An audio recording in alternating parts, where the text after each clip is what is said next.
Shalom, selamat pagi Bapak, Ibu, Saudara, rekan-rekan yang saya kasihi di dalam Tuhan Yesus Kristus. Dengan penuh sukacita di dalam Tuhan, kalau pagi hari ini kita masih diberi kekuatan, kesehatan oleh Tuhan, hingga kita boleh berjumpa kembali di dalam program Motivasi Pagi. Firman Tuhan pada pagi hari ini terambil di dalam 1 Petrus pasal 5 ayat yang ke-6 yang berbunyi demikian. Karena itu rendahkanlah dirimu di bawah tangan Tuhan yang kuat, supaya kamu ditinggikannya pada waktunya. Amin. Bapak, Ibu, Saudara terkasih, kita akan merenungkan firman Tuhan pagi hari ini di bawah tema membangun hidup dalam kerendahan hati.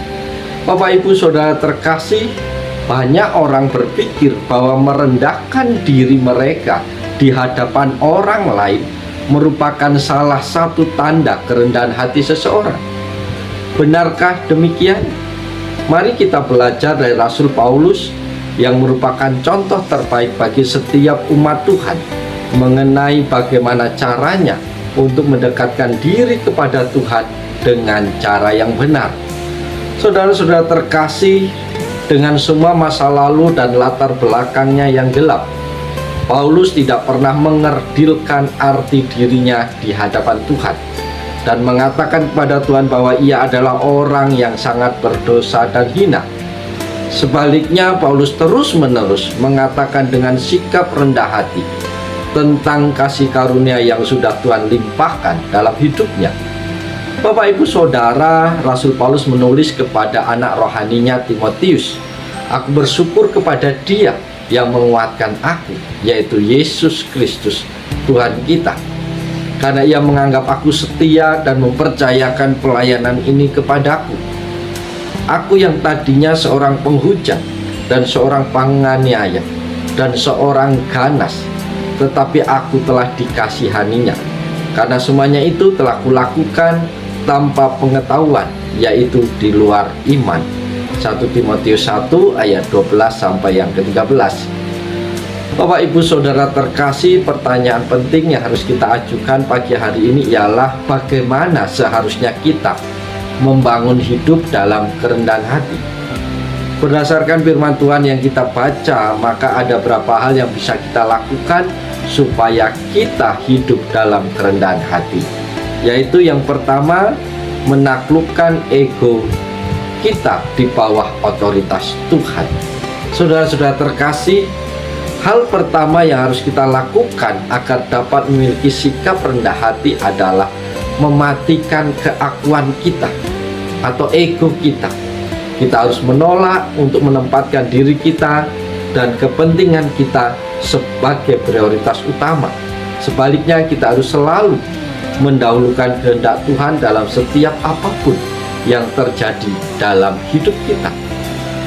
Yang kedua, berkomitmen untuk mengejar hidup rendah hati. Saudara-saudara terkasih, penting bagi masing-masing kita untuk mati terhadap keinginan diri sendiri.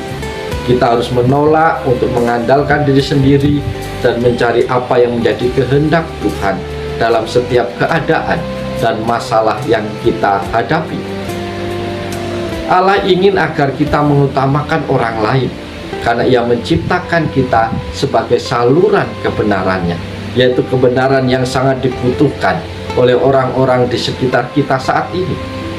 Ketika Allah memberkati orang lain, maka kita para pengikut Kristus turut bersukacita atas apa yang mereka terima. Bersukacitalah dengan orang yang bersukacita, dan menangislah dengan orang yang menangis. Roma 12 ayat 15. Lalu bagaimana dengan diri kita? Kita harus sepenuhnya mengandalkan kepada Tuhan. Jika kita ingin hidup dengan sikap rendah hati yang benar-benar murni, kita harus mengandalkan Tuhan dalam setiap keadaan, di setiap waktu. Tuhan senantiasa menyediakan yang terbaik bagi anak-anaknya dari perbendaraannya yang tidak terbatas. Bapak, Ibu, Saudara terkasih, ketika kita mengarahkan hati dan pikiran kita kepada anugerah dan kebaikannya secara terus-menerus, maka rasa percaya diri kita dalam Tuhan akan bertumbuh dan bertumbuh. Sangat penting juga bagi kita untuk menjaga jarak terhadap segala hal yang dapat membuat kita menjadi sombong, seperti kekayaan, prestasi, pangkat dan jabatan, pujian, pekerjaan, hubungan dengan pribadi tertentu, dan lain sebagainya.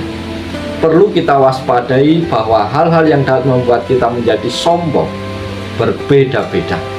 Kita sendiri yang tahu daerah-daerah rawan mana yang patut kita waspadai, dari mulai menjaga jarak untuk menjaga sikap rendah hati kita.